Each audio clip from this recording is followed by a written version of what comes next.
In this video, I'm going to show you how to get Chilled Mutation in Grow a Garden in Roblox.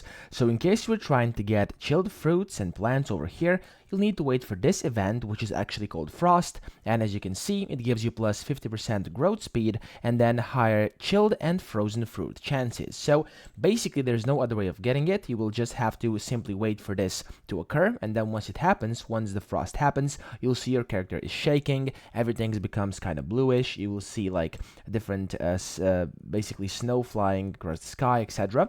And if you come to your garden, as you can see over here, some of my crops already have gotten frozen. So let me just show you this in my inventory right now. I'm gonna go frozen. There we go. I now have a frozen tomato. And for the chilled fruits, basically it's the same. So you'll just have to wait for this basically storm, for the frost to happen. And after that, after you just start gathering, you'll be able to see that some of your plants will be chilled as well. And some will be frozen. And those are basically the two mutations that can happen during this frost event. So let me show you really quickly over here. Just a second. Let's see if I've gathered any of these chilled fruits.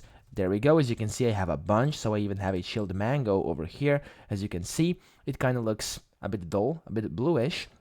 And as you can see, when you hold it up, it's like dripping snow, it's shaking snow off it, so that's how you know it's actually a chilled fruit. So that's pretty much the only way of you getting it via this frost mutation, which basically, as I said, gives you the growth speed and basically higher chilled and frozen fruit chances. So I hope this video helped you out. If it did, please subscribe to the channel and help me out as well.